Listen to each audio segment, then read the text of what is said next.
재난을 당할 때 교회의 사명이라는 제목으로 하나님 말씀을 함께 나누도록 하겠습니다. 금년 초에 코로나19라는 우한 폐렴이 발생했을 때 생각입니다. 31번 확진자가 나오기까지만 해도 모두들 국민들 생각은 그냥 잠깐 지나겠지, 사스와 같은 그런 전염병이겠지라고 생각했었습니다. 하지만 지금은 이 코로나가 장난이 아닙니다. 전 세계적인 재앙이 되어버렸습니다. 팬데믹이라는 걸 선포한 이후로도 지금 증가 속도가 매우 빠릅니다. 지금 여러분 뵙기 전에 제가 인터넷 가서 지금 현재 세계 상황을 좀 적어봤습니다. 현재 세계 확진자 수가 2144만 명, 그러니까 2천만 명이 넘었습니다. 하루에 25만 3,600, 어제 하루에 25만 3,673명이 확진자가 늘었습니다. 현재 사망자 수가, 놀라지 마세요, 76만 4천 명이 죽었습니다. 어제 하루 죽은 사람만 9,094명이 죽었습니다. 하루에 10,000명씩 죽어나가는 엄청난 재난입니다. 더 많은 것은 전 세계 나라 가운데 218개국이 지금 코로나에 전염돼 버렸습니다. 다시 말하면 전 세계를 덮어버렸습니다. 이런 어려움 속에서 우리나라도 대구 경북을 한번 휩쓸고 지나간 이후에 모두가 초긴장을 하면서 국민들은 스트레스가 쌓일 대로 쌓이고 모두 다 움츠려서 뭘 용신할 수 없는 그런 상황이 됐습니다. 엎친 데 덮친 격으로 최근에 보기 드문 홍수로 인해서 우리나라가 물바다가 되어버렸습니다. 그래서 이제 좀 있으면 수확을 거둘 가을 농사는 완전히 망쳐버렸고, 과일들 다 못쓰게 되어버렸고, 떨어지지 않은 과일일지라도 장마 때문에 수박이나 복숭아나 달지 않아서 먹을 수가 없습니다. 그리고 몇 년 동안 길렀던 인삼, 이제 곧 수확하려고 그러는데 인삼밭이 다 홍수로 잠겨버리고, 그리고 60년 만에 70년 만에 처음으로 물받은 지역도 많이 있습니다. 정부에서는 코로나 때려 막는다고 1차 추경예산, 2차, 3차 추경예산을 다 풀어버려서 지금 110조 이상의 엄청난 부채를 가지고 있으면서 이제 더 이상 쓸 비상돈이 없습니다. 그런데 이런 홍수의 재난을 막아내야 되고 복구해야 되고 피해자들을 도와줘야 되는 돈이 없습니다. 그러니까 국민들은 배고프다고 데모를 시작하고 이제 아우성을 치고 지금 대통령 지지도가 최악으로 떨어져 버렸습니다. 그런 가운데 이제 정부에서는 돈을 마련해야 되니까 각종 방법으로 세금을 올리기 시작합니다. 지금 아마 전에도 후에도 못 느껴봤던 다양한 세금들을 지금 내야 합니다. 사람들은 집값을 좋아하는데 집값 오른 게 좋아한 게 아니라 세금이 올라가고 있다는 사실인데 전혀 쓸데없는 집값을 오르고 있는 겁니다. 그래서 폭등한 부동산 때문에 이 30대들은 집을 마련할 생각을 아예 안 해버립니다. 결혼할 생각을 아예 안 해버립니다. 말로만 결혼에 애 낳으라고 그러지만 나가서 살 수 있는 집이 없고 일터가 없습니다. 지난 7개월 정도의 시간이 흘렀는데 이것이 언제 끝날까 끝이 보이지 않습니다. 백신을 만들고 있다 그러지만 언제 나올지 모르고, 백신이 나온다 하더라도 70억 인구가 맞으려면 시간이 많이 걸리고, 또 그 백신이 맞아도 금방 효과 난 게 몇 개월 지나야 몇 년 후에 나오기 때문에 이 재난은 오래 갈 것 같습니다. 근데 더 안타까운 것은 이 코로나 재난, 코로나만 끝나면 되는 게 아닙니다. 인구가 많아지면서 이 인간들이 지구를 갉아먹어버려서 지구가 병들어 생긴 재앙이기 때문에 이것은 인간이 스스로 욕심을 버리고 모든 걸 원점으로 가지 않은 이상 코로나는 2차, 3차가 계속 올 수밖에 없는 상황이 바로 분명한 현실로 다가오고 있습니다. 다시 말하면 우리의 마스크 시대는 쉽게 끝나지 않는다는 사실이 현실입니다. 지금 재난의 때에 당장에 닥치고 있는 어려움이 뭡니까? 우리 교회를 보더라도 한국 교회는 지금 존폐를 걱정해야 될 때가 됐습니다.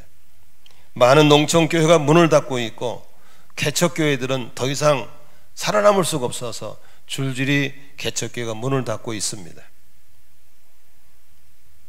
제가 확인은 해보지 않았습니다만 어제 유튜브에 이런 얘기를 들었습니다. 한국의 대형 교회가 180교회가 건물을 팔려고 경매에 내놨다는 말을 들었습니다. 이제 이런 일들은 우리 귀에 자주 들려올 것입니다. 약 4조 원의 부채를 가지고 있는 한국 교회는 이걸 감당할 수가 없는 겁니다. 이제는 건물을 내놔야 되고 기도원들을 팔려고 내놔야 됩니다.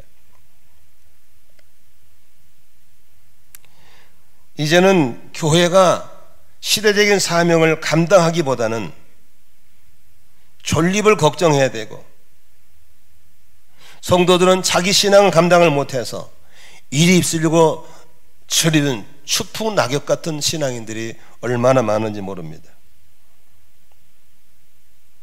이제 과거처럼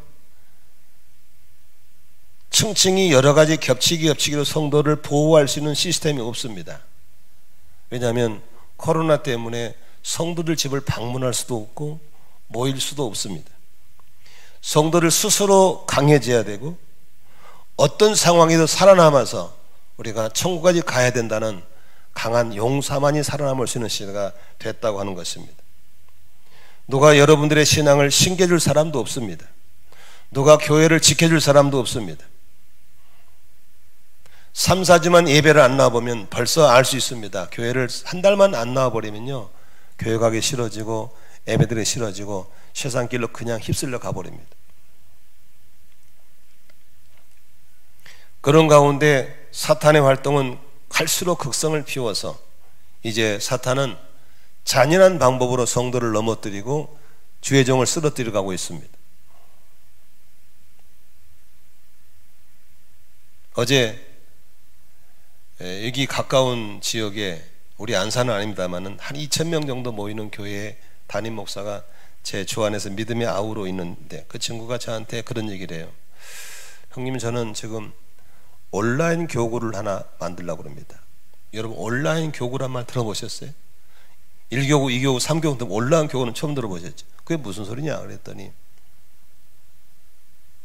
교회를 안 나오는 성도가 너무 많은데 그래도 천국은 가고 싶어가지고 집에서 예배드리는 사람들이 많다는, 그러니까 집에서 예배드리는 사람들을 모아야 되겠다는 거예요.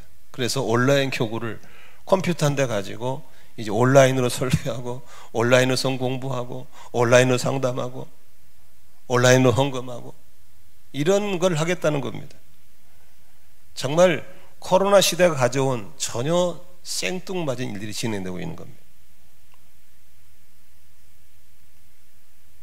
하지만 우리는 여기서 분명한 메시지를 들어야 됩니다. 재난은 분명히 재난이지만 재난의 시대에 살아남기 위해서는 어떻게 할 것인지, 재난의 시대에 살아나는 우리가 어떤 사명을 감당해야 될 것인가에 대해서 오늘 본문을 통해서 분명한 메시지를 들었으면 좋겠습니다. 하나님은 언제든지 우리에게 이런 재난을 통해서도 피할 길을 주시고 감당할 능력을 주시는 것을 믿으시기를 바랍니다. 그렇다면 오늘 본문을 좀 보면서 이 본문에도 재난이 있었고 이 재난의 때 어떻게 했는가에 대해서 우리가 해답을 얻고 싶습니다. 오늘 본문은 안디옥 교회에서 일어난 일이었습니다.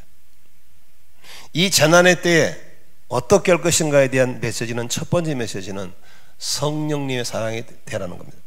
성령과 친밀하고 성령과 동행하고 성령께 순종하는 사람이 되면 반드시 이 재난의 때에 살아남게 될 줄로 믿습니다. 우선 성경을 한번 27절 28절을 같이 읽도록 하겠습니다. 그 무렵에 예언자 몇이 예루살렘에서 안디옥에 내려왔다. 그 가운데 아가보라는 사람이 성령의 감동을 받아서 일어나 온 세계에 큰 기근이 들 것이라고 예언하였다. 바로 그 기근이 글라우디오 황제 때에 들었다라고 했습니다. 여러분 오늘 본문에 보니까요, 예루살렘의 본교회에서 안디옥의 지방교회로 하나님의 사람 몇 사람이 내려왔다라고 했습니다. 여러분 재미있는 것은 하나님의 사람들은 하나님에 의해서 움직이는 사람들입니다. 근데 내려왔는데 그분들이 왜 내려왔는 거 봤더니 그 중에 내려온 사람 중에서 아가보라는 사람이 성령님의 감동을 받아서 예언을 합니다. 무슨 예언을 하냐면은 28절에 보십시오. 온 세계에 뭐가 올 것이다? 큰 기근이 올 것이다 라고 예언했던 겁니다. 그런데 그 28절 하반절에 보니까 그 기근이 당장 이루어진 게 아니고 예언한 때에 맞춰서 그 기근이 이 땅에 왔다고 하는 것입니다. 여기서 보십시오. 하나님의 사람은 하나님이 지구상에 행할 일들에 대해서 미리 아시고 성령을 통해서 말씀하시고 성령께 친밀하고 성령의 감동을 받고 성령에 순종하는 사람들은 재난의 때를 분별할 수 있고 재난의 때를 감당하게 될 줄로 믿으시기를 바랍니다. 저는 그제군요, 우연히 유튜브에서 축구 선수 중에서 믿음 좋은 이영표 집사님의 간증을 들었습니다. 그분이 집이 여기 군포 사람입니다. 교회는 온누리교회 다니고요. 신앙이 좋은 집사라고 알려져 있잖아요. 근데 그분의 간증에서 제가 중요한 키워드를 하나 잡았습니다. 그분이 축구 스타로서 유럽이건 뭐 미국이건 한국에서 많이 알려져 있잖아요. 크리스찬으로. 이제 게임을 마치고 몹시 피곤한 상태에서 며칠 쉬었다가 이제 캐나다에 자기가 소속된 팀으로 가야 될 상황이었습니다. 너무 피곤해서 모든 관계를 끊고 며칠 쉬었다 가야 되고 또 쉬어야 갈 수도 있는 상황이고, 그래서 마음에 다짐하기를 어떤 데도 초청해도 안 가겠다라고 결심을 했대요. 쉬어야 되니까. 그러던 중인데 한 단체에서 연락이 왔습니다. 꼭 좀 모시고 싶습니다. 거기는 젊은 청년들이 모여 있고 그리고 뭐 이 등등해서 오라고. 근데 이미 안 가려고 마음먹었기 때문에 안 가겠다라고 했는데 무슨 한마디 때문에 즉답을 안 하고 기회를 뒀냐면, 지금 그 모임에는 탈북한 청년들도 와 있습니다. 이 말 앞에 자기가 탈북자 청년들의 관심이 많기 때문에 즉답으로 못 갑니다 소리를 못하고 2주간만 더 생각해보겠다고 했다는 겁니다. 그 사람 때문에. 근데 2주간을 지내는 동안에 몸 상태가 도저히 안 가겠다, 그래서 안 가기로 결심을 했대요. 집회 3일 전에 연락이 왔더래. 어떻게 하실 거냐고. 그래서 안 간다고 그랬대요. 거기서도 안타까우면서 알았다고. 더군다나 거기는 어디냐면 서울도 아니고 강원도 철원에서 모인다는 겁니다. 그러니까 서울도 안 갈 판인데 강원도까지는 아예 안 가려고 그랬다는 거죠. 그런데 그날 서산에 사는 한 목사님 사모님이 올라오신 거예요. 평상시 알고 지내는 사모님인데 사모님 쑥 들어오시는 거예요. 아니 사모님 어쩐 일이세요? 나도 몰라요. 왜 오셨어요?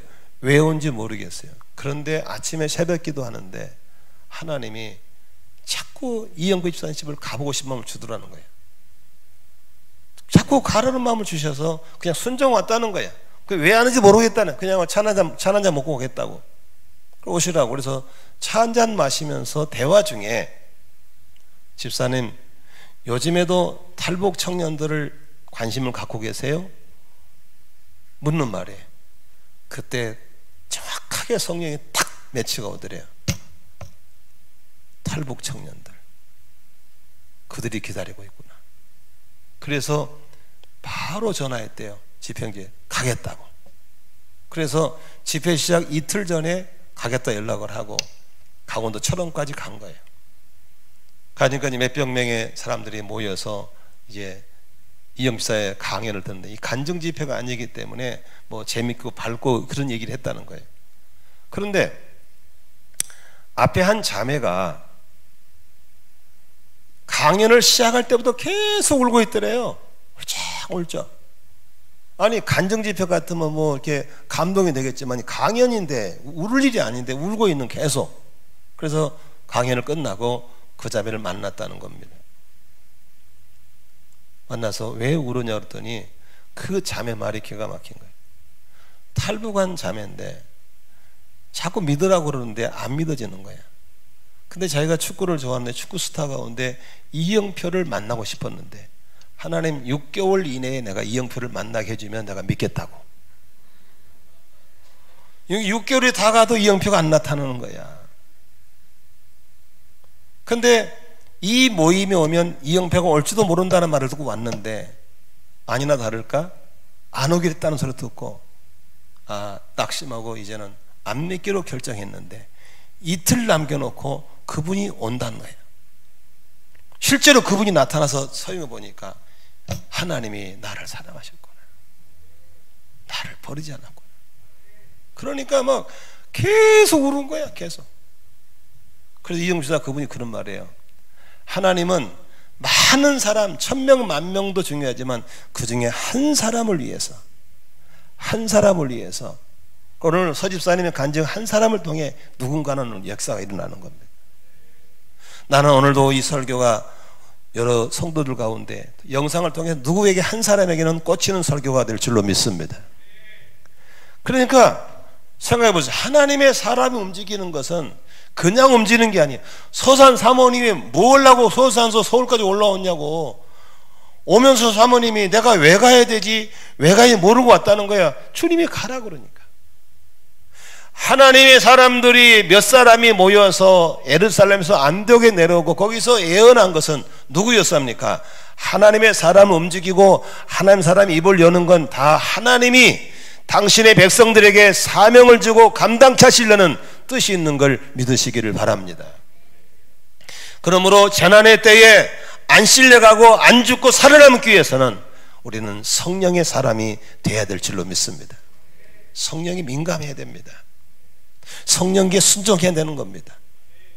이해가 안 돼도 손에 잡히는 것 없어도 귀에 들리는 것 없어도 성령이 말씀하시면 아멘 할 때 재난을 피해갈 수도 있고 재난을 감당할 수도 있고 재난 가운데 역사하시는 하나님을 만나게 될 줄로 믿으시기를 바랍니다.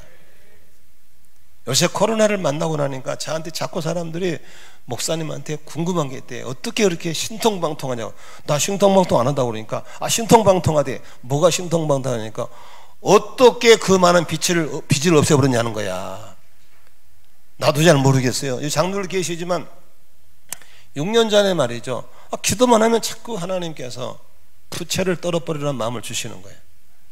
돈도 없는데 어떻게 합니까? 줄여버리래. 사이즈 큰 게 소용이 없다고. 그래서 주차장을 반을 팔아버리고 교육관을 팔아버리니까 없애겠더라고. 근데 장로들 의견은 반은 팔고 반은 나누자는 의견도 있었어요. 근데도 기도만 하면 아니야, 한 번에 다 없어. 한 번에 다 없어. 그래서 장로들을 설득하고 의견을 모아서 우리가 당회에서 팔자, 재직해서 팔자. 그래서 6년 전에 우리가 32억 부채를 없애버렸잖아요. 아멘. 코로나 우리는 몰랐어요. 그러나 만일에 그때 그걸 안 했더라면 지금 어떻게 됐겠어요? 교회가 아무것도 못하고 부채에 매달 꼼짝 매달.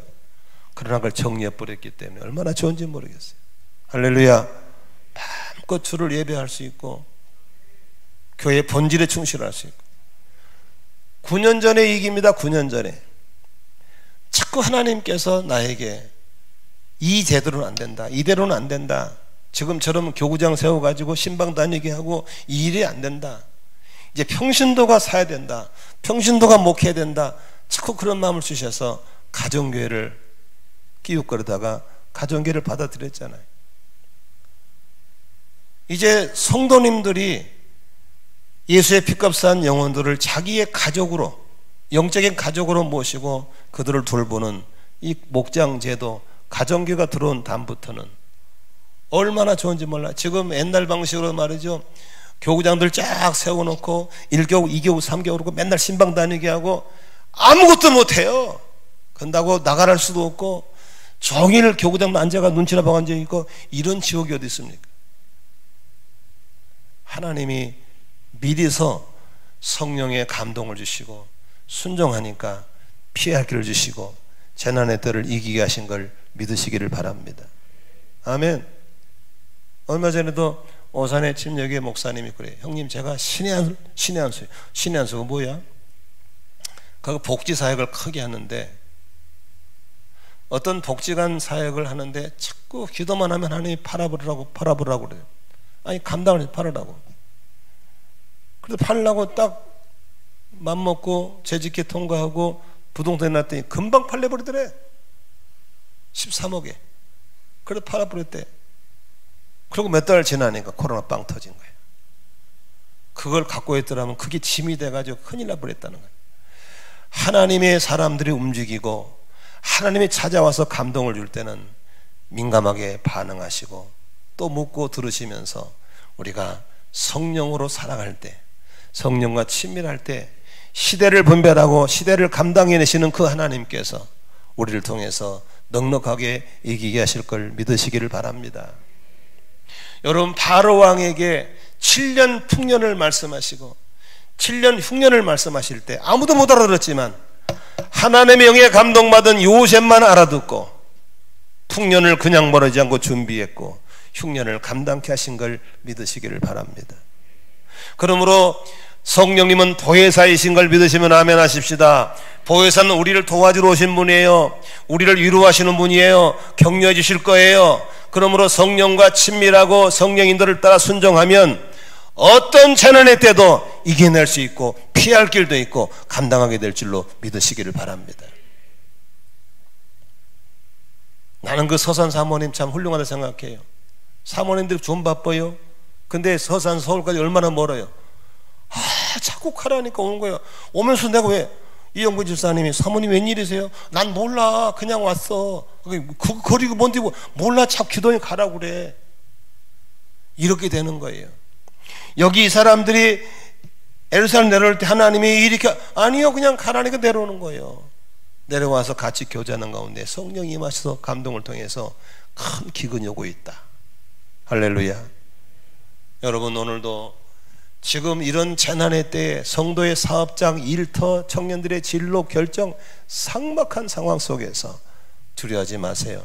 하나님은 구름 기둥 불 기둥을 먼저 가시고 믿고 따르고 순종하면 다 보호하시고 인도하시고 채워주시는 걸 믿으시면 아멘 하십시다. 할렐루야. 어떻게 성령의 사람이 될 수 있습니까? 성령의 사람이 되는 건 간단합니다.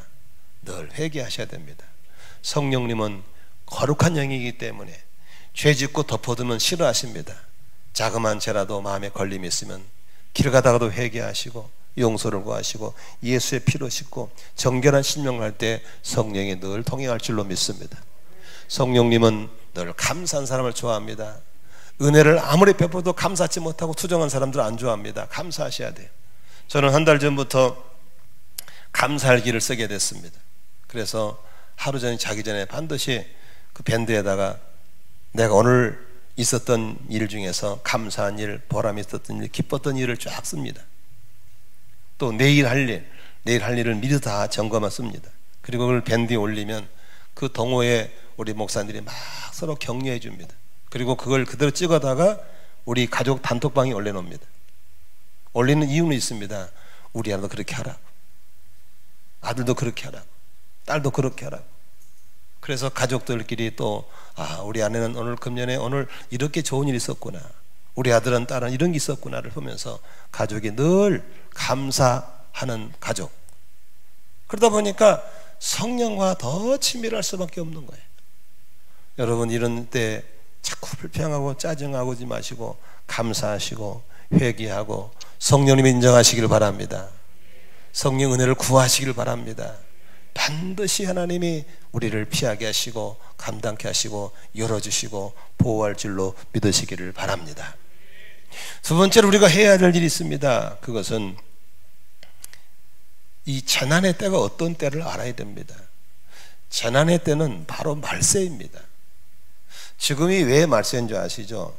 이 지구가 말이죠, 둥그란 지구 하나에 1차 대전, 2차 대전 때는 지구 하나의 전 세계 인구가 20억, 30억밖에 안 됐어요. 그러나 지금 인구가 75억이 넘습니다. 이제 앞으로 이 인구가 이 속도로 늘어가면 90억 되는 건 시간 문제랍니다. 그러면 지구는 한정적인데 인간이 지구를 다 뜯어 먹어버리기 때문에 지구가 고장이 난 거예요.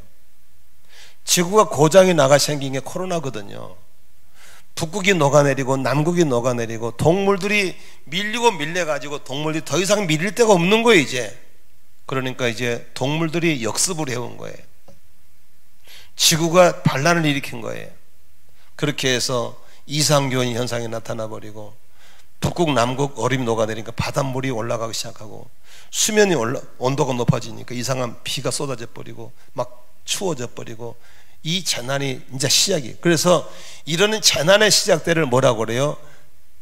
말세라고 그러는 거예요. 우리는 지금 이 말세 때 뭘 해야 될 것인가? 베드로전서 4장 7절 말씀을 소개하고 싶습니다. 어제 저녁에 중보팀들에게 소개했던 말씀인데 만물의 마지막이 가까이 왔습니다. 그러므로 정신을 차리고 삼가 조심하여 기도하십시오. 만물의 마지막이 왔을 때 해야 될 일이 정신을 차리는 겁니다. 여러분 언제 정신을 차리라고 그래요? 잘 보세요. 차가 있잖아요. 이렇게 천천히 운전할 때는 정차를 필요 없어서 가면 돼요. 차가 빨라질 때 뭐라 그래요? 여보 정신 차려 그런 거예요. 지금 우리는 정신을 차려야 할 만큼 급변하고 있는 걸 믿으시기 바랍니다. 매우 급변합니다. 옛날에는 회사도 말이죠. 이 연간 정산을 1년에 한 번 했어요. 요새는 그렇게 해서들 다 망합니다. 6개월에 끊어버리고요. 분기에 끊어버립니다. 옛날에 철밥통이 있어요. 철밥통 없습니다. 그냥 바꿔버립니다. 시대가 굉장히 빠르게 돌아가고 있습니다. 이 급변하는 시대에는 영적 세계도 매우 급해집니다. 한국교회가 이렇게 몇 개월 사이에 확 무너질 줄 아무도 몰랐습니다. 이제는 지금은 이 빠른 속도를 감당해내는 비결은 정신을 차린 것밖에 없습니다. 옆 사람 인사하십시다. 정신 차리세요. 두 번째, 언제 정신을 차리라고 그래요? 한 번도 안 가본 길을 정신 차리는 겁니다. 여러분 운전할 때 말이죠. 맨날 다니던 출퇴근길은 정신 안 차려요. 다 아니까. 그러나 생전 모르는 길은 내비도 봐야 되지만요. 주변 상황이 정신을 차릴 수밖에 없어요. 우리는 한 번도 안 겪어본 재난을 겪고 있는 거예요. 지금은 정신을 차려야 됩니다. 그런데 잘 보세요. 정신을 차려야 되는데 정신을 못 차린 분들이 있어요. 그게 문제예요. 왜 못 차린 줄 아세요? 센서가 고장났어요. 센서가 있어야 센서가 딱딱 알려주거든요. 여러분 기름 있잖아요. 자동차 타고 가다 기름이 떨어지려고 그러면 10%가 남아있을 때 불 들어오거든요. 그러면 만땅 넣으면 600km 간다 그러면 60km는 더 갈 수 있어요. 그러니까 불 들어도 정신 차리면 못해요. 근데 센서 걸어놨다. 유입사는 차 어떻게 맨날 들여다봐야 돼. 꼽아야 돼. 맨날 들여다봐야 돼. 센서 때문에 사는 거예요. 우리가 에어컨을 틀어놨을 때 센서가 있기 때문에 몇 도 되면 딱 꺼지고 켜지는 거거든요. 선부동에 우리 목사들 모이면서 가는 그 집에 가니까 에어컨이 옛날 에어컨이야. 더우니까 켰어. 추워. 껐어. 더워. 이게 안 되니까 옷을 벗었다 입었다. 그러니까 그 주인 목사님 미안한가 봐. 서서 이러고 있어요. 지금 우리 교우들 중에서 영적 센서가 고장난 사람이 있다면 재난의 때 위험할 겁니다. 나는 여러분들에게 이 센서가 작동될 수 있기를 바랍니다. 정신 차릴 때는 정신 차려야 되는 것이고 긴장할 때는 긴장해야 되는 겁니다. 그런데 넋을 빠지고 몰라요. 세오라 내오라 이게 끝난 거예요. 나는 여러분들에게 영적인 센서가 작동될 수 있기를 주의 이름으로 축원합니다. 어떻게 작동되나요? 오늘 4장 7절을 보니까 삼가 조심하여 기도하십시오입니다. 영적 센서가 작동되면 할 수 있는 게 기도입니다. 여러분 기도는 언제 해요? 뭘 도움이 필요할 때 하나요? 뭐 필요한 물건 살 때 기도하나요? 기도를 잘못 보면 안 돼. 진짜 기도는 언제 하는지 아세요? 자신의 한계를 느낄 때 기도하는 거예요.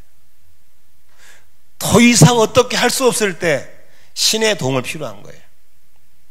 나는 여러분들이 지금 재난의 때에 우리의 한계를 발견할 수 있기를 주의 이름으로 축원합니다. 대통령께서 한계를 발견하면 기도할 것인데, 권력자가 한계를 발견하면 기도할 것인데, 그분들은 그런 센서가 없어요. 계속 방법을 만들어내는 거예요. 그런데 방법이 잔인해지는 거예요. 점점 인간의 한계 때문에 그렇습니다. 나는 우리 목자 목녀님들이 그런 한계를 발견할 수 있기를 바라고, 우리 성도들이 자신의 한계를 발견할 수 있기를 바랍니다. 제가 9일 동안 연수간 그 교회는 그냥 가보시면 알겠지만 들판 가운데 있는 논바닥 옆에 있는 세운 시골 교회예요. 아마 이번에 이제 다음 주에 4명이 세미나를 가면 실망할 거예요. 물어도 못하니 배울 게 없다고. 아니요, 들어가 보니까요, 생명이 막 다다다 그래요.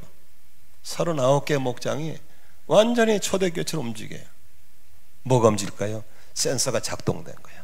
기도하는 거예요. 거기는 새벽기도 인도하지도 않아요. 그냥 문만 열어놔요. 그럼 수시로 와서 기도하고 가는 거예요. 세겹줄 기도하는데 꼬맹이들까지 다 나와서 기도하고요. 왜? 센서가 작동되니까 기도회를 아는 거예요.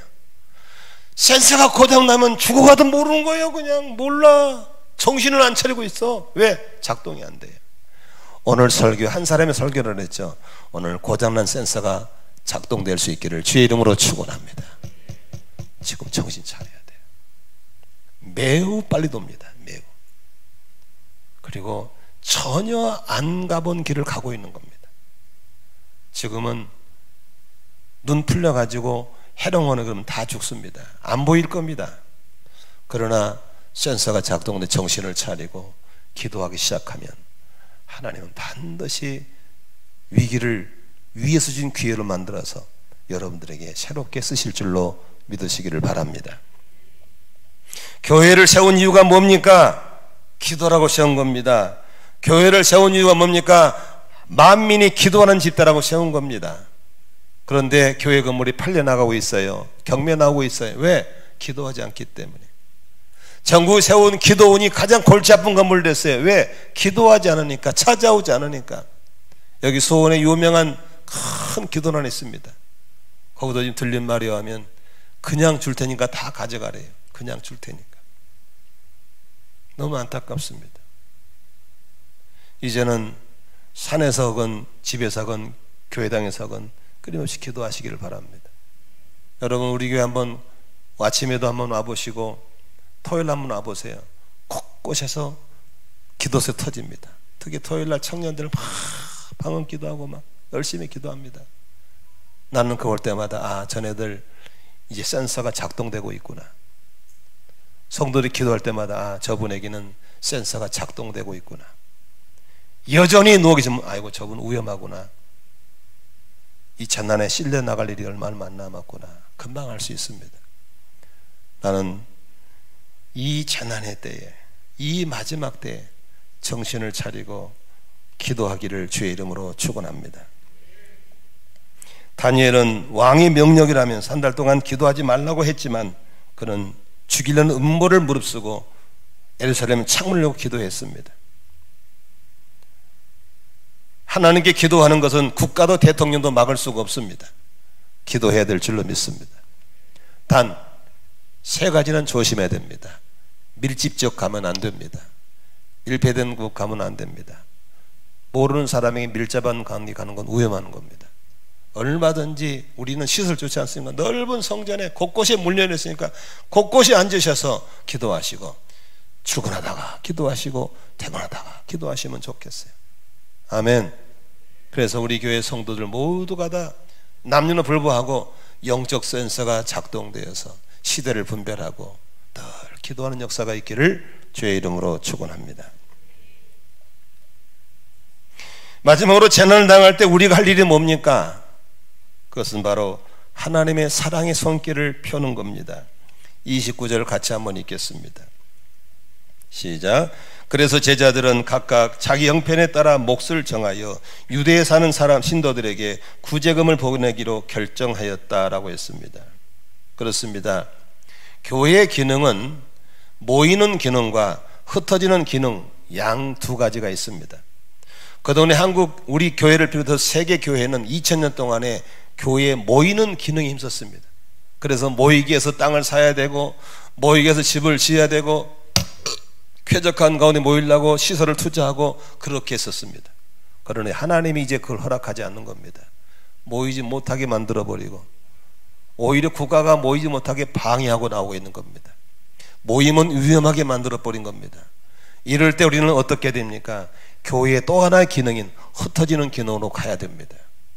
어디로 가야 될까요? 그게 바로 집에서 모이는 목장, 가정교회로 돌아가는 겁니다. 이제 갈수록 교회에서 이렇게 앉아있는 성직자보다도 사명받은 목자, 목녀의 사명이 커집니다. 이번에 가보니까 참 재밌는 말 하더라고요. 목장 모임을 안 하고 싶은 목자들은요, 대통령이 이렇게 모이지 말라고 하면 좋아합니다. 아이고 잘됐다, 안 모이면 되겠다 그러는데요, 그쪽에서는 뭐라고 하는지 아세요? 아이고 걱정하지 마시오, 우리는 가족이니까 우리 모일 수밖에 없어요. 단 정부에서 규제를 하면요, 모여서 모이는데 찬송은 안 해, 기도 안 해. 두 가지만 뽑아버리면 걱정할 게 없어요. 왜? 목장 식구는 가족이니까 가족끼리 모여서 음식 먹고 좋은 일 나누고 어려운 나누고 기도 제목 적어가지고 기도는 집에 가세요. 얼마든지 모일 수 있고요, 얼마든지 목장에 살아날 수 있는 걸 믿으시길 바랍니다. 거기는 아동부도 목장이 되어 있고 중고등 목장이 되는데 목장이 잘 돼요. 얼마나 잘 모이는지 몰라요. 이제 모이기가 힘든 시대가 왔으면 흩어져서 목장 사역을 하시면서 거기서 여러분들끼리 도와야 됩니다. 하나님은 우리에게 사랑이라는 성품을 주신 걸 믿으시면 아멘 하십니다. 이 사랑의 성품은 뭐예요? 나보다 어려운 사람에게 손을 내밀고 도와주는 게 사랑의 성품이에요. 그래서 구약 성경에 보면 레위기서 보면요, 뭐라 그랬어요? 가난한 자에게는요, 곡식을 거둘 때 이삭을 놔두래요. 그들 주워 먹도록. 가난한 자에게는요, 어려울 때 이자도 받지 말래요.